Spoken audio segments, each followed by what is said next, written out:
खेलो होबे एकेकाळी बंगालच्या राजकारणात हा फक्त केवळ नारा नव्हता, तर ममता बॅनर्जींच्या आक्रमक राजकारणाची ओळख बनलेलं ब्रीदवाक्य झालं होतं. भाजपला विरोधकांना रोखण्यासाठी, कार्यकर्त्यांमध्ये ऊर्जा निर्माण करण्यासाठी म्हणून आणि त्याचबरोबर ती बंगालमध्ये स्वतःचं वर्चस्व कायम ठेवण्यासाठी तृणमूल काँग्रेसने हा नारा जोरात वापरलेला होता. पण आता परिस्थिती अशी निर्माण झालेली आहे की त्याच खेलो होबेचा खेळ तृणमूल काँग्रेसच्याच घरात सुरू झाल्याचं आपल्याला दिसतंय. 15 वर्ष सत्ता भोगल्यानंतर झालेला पराभव आणि त्यानंतर अवघ्या काही आठवड्यांमध्येच पक्षात उघडपणे सुरू झालेलं बंड, हे सगळं पाहता पश्चिम बंगालचं राजकारण पुन्हा एकदा अस्थिरतेच्या दिशेने जात असताना आपल्याला पाहायला मिळतंय. या राजकीय परिस्थितीचा आढावा आज आपण आपल्या व्हिडिओच्या माध्यमातून घेणार आहोत. नमस्कार, मी सायली नलवडे कवेटकर आणि आपण पाहताय विश्लेषण वाई. सर्वप्रथम आपण थोडी पार्श्वभूमी समजून घेऊया. मे 2026च्या विधानसभा निवडणुकीमध्ये भाजपने बंगालमध्ये इतिहास घडवला. 294 जागांपैकी तब्बल 207 जागा जिंकत भाजपने स्पष्ट बहुमतासह सत्ता मिळवली. तर दुसरीकडे 2021 मध्ये 215 जागा जिंकणारी तृणमूल काँग्रेस थेट 80 जागांवरती घसरली. हा फक्त निवडणुकीतील पराभव नव्हता, तर ममता बॅनर्जींच्या 15 वर्षाच्या सत्तेला मिळालेला सर्वात मोठा राजकीय धक्का होता. कारण बंगालमध्ये टीएमसी म्हणजे ममता आणि ममता म्हणजे बंगालचं राजकारण अशी प्रतिमा तयार झालेली होती. पण गेल्या काही वर्षांमध्ये जनतेमध्ये नाराजी वाढत चाललेली होती. विविध स्वरूपाचे गंभीर आरोप, स्थानिक नेत्यांवरील भ्रष्टाचाराचे आरोप, हिंसाचाराची प्रतिमा, अल्पसंख्याक तुष्टीकरणाच्या चर्चा आणि पक्षात वाढत चाललेलं केंद्रीकरण, या सगळ्याचा परिणाम हा या निवडणुकीमध्ये दिसून आला.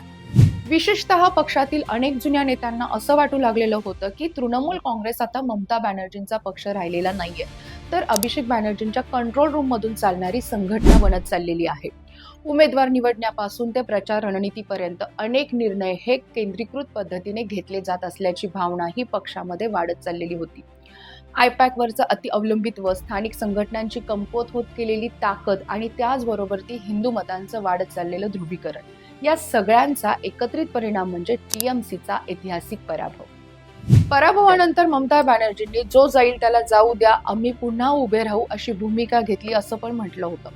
पण कदाचित पक्षातला असंतोष किती खोलवर गेला आहे याची कल्पनाही नेतृत्वाला नव्हती आणि मग सुरू झाला फेक सिग्नेचर स्कॅन्डल. निवडणुकीनंतर 6 मे रोजी ममतांच्या घरी आमदारांची बैठक झाली. त्यामध्ये विरोधी पक्षनेता, उपनेते आणि चीफ व्हीप नेमण्याचे अधिकार हे नेतृत्वाला देण्यात आले. काही दिवसांनी अभिषेक बॅनर्जींनी स्पीकरला पत्र पाठवत शोभनदेव चट्टोपाध्यायजींना विरोधी पक्षनेता म्हणून प्रस्तावित केलं. यासोबतच जवळपास 17 आमदारांच्या सहीचा रिझोल्युशन जोडण्यात आलं. पण इथे संपूर्ण प्रकरणाने नाट्यमय वळण घेतलं. संदीपन सहा आणि रतब्रत बॅनर्जी यांनी दावा केला की त्या पत्रावरती त्यांच्या सह्या या बनावट करण्यात आलेल्या आहेत. काही सिग्नेचर्स या ब्लॉक लेटर्समध्ये असल्याचंही समोर आलं, जे सामान्यतः अधिकृत सह्यांमध्ये होत नाही. मुख्यमंत्री सुवेंदू अधिकारी यांनी हे प्रकरण जोरात उचललं आणि काही वेळामध्येच मीडिया, सीआयडी आणि संपूर्ण बंगालचं राजकारण या वादामध्ये ओढलं गेलं. सीआयडीने तपास सुरू केला आणि अभिषेक बॅनर्जींनाही समन्स पाठवण्यात आलं. पक्षाने झालेलं डॅमेज नियंत्रण करण्याचा प्रयत्न करत दोनही आमदारांना निलंबित केलं आणि त्यानंतर पक्षातून बाहेर देखील काढलं. पण याच निर्णयामुळे बंड आणखीन तीव्र झालं. ऋतुव्रत बॅनर्जी हे या बंडाचा प्रमुख चेहरा बनले. विशेष म्हणजे ते सीपीआयचे माजी नेते असून पहिल्यांदाच आमदार म्हणून निवडून आलेले आहेत. त्यांनी असा दावा केला की त्यांच्या बाजूने 58 ते 59 आमदारांचा पाठिंबा आहे आणि त्यांनी थेट स्पीकरकडे स्वतःला विरोधी पक्ष म्हणून मान्यता देण्याची मागणी देखील केली. 3 जून 2026 रोजी स्पीकर रतींद्र बोल यांनी रतब्रत यांना विरोधी पक्ष म्हणून मान्यता देखील दिली आणि इथूनच हा संघर्ष आणखीन गंभीर झाला. कारण आता प्रश्न हा फक्त पदाचा राहिलेला नव्हता, तर खरी टीएमसी कोणाची किंवा कोणाकडे हा बनला होता.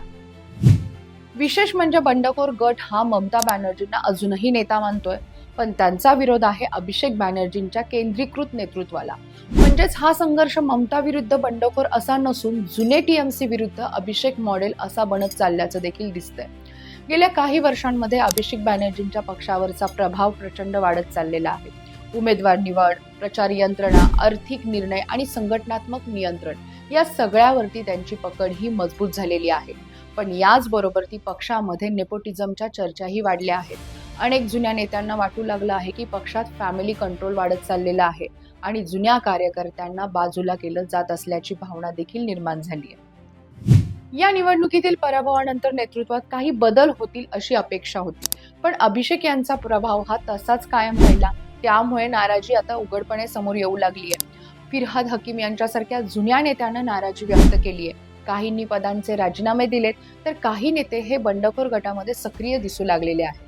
टीएमसीने सर्व कमिट्या बरखास्त करून इंट्रोस्पेक्शनची घोषणा केली असली तरीही अनेकांना ते फक्त डॅमेज कंट्रोल वाटत आहे.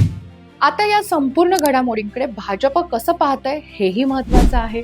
भाजप सध्या अत्यंत रणनीतिक शांतता राखताना दिसतीये, कारण सत्ता आधीच त्यांच्या हातात आहे आणि टीएमसी स्वतःच आतून कमकुवत होत चाललेली आहे.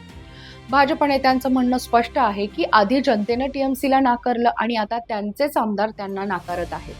भाजप प्रदेशाध्यक्ष समीक भट्टाचार्य यांनी स्पष्ट सांगितलं की बंडखोरांसाठी पक्षाचे दरवाजे खुले नाहीत, कारण त्यांना तृणमूलायझेशन टाळायचं आहे. पण दुसरीकडे ऋतव्रत बॅनर्जी यांच्यासारख्या नेत्याच्या नाबांना भेटी, हॉर्स ट्रेडिंग यांच्यासारख्या चर्चा आणि त्याचबरोबर ती महाराष्ट्रातील शिवसेना फुटीसारखी तुलना, यामुळे राजकीय चर्चांना अधिक खतपाणी मिळत आहे. फरक एवढाच आहे की भाजप घाई करताना दिसत नाहीये. त्यांची रणनीती अगदी स्पष्ट साधी आहे. टीएमसीला स्वतः कोसळू द्या, कारण एकदा संघटना तुटली की 2029 पर्यंत बंगालमध्ये भाजपचं वर्चस्व आणखीन मजबूत होऊ शकतं. आणि म्हणूनच आजचा प्रश्न फक्त टीएमसीच्या बंडाचा नाहीये, तर बंगालच्या भविष्यातील राजकारणाचा आहे. आता पुढे काय होऊ शकतं, तर पहिली शक्यता म्हणजे बंडखोर गट हा अधिकृत टीएमसीवरती दावा करेल आणि हे प्रकरण कोर्ट, निवडणूक आयोग आणि विधानसभा अशा सर्व स्तरावरती जाईल. दुसरी शक्यता म्हणजे मोठ्या प्रमाणावरती आमदार हे भाजपमध्ये जातील आणि तिसरी शक्यता म्हणजे ममता बॅनर्जी कठोर कारवाई करत पुन्हा पक्ष नियंत्रणामध्ये आणतील. पण 58 ते 60 आमदारांचा प्रश्न छोटा नाहीये.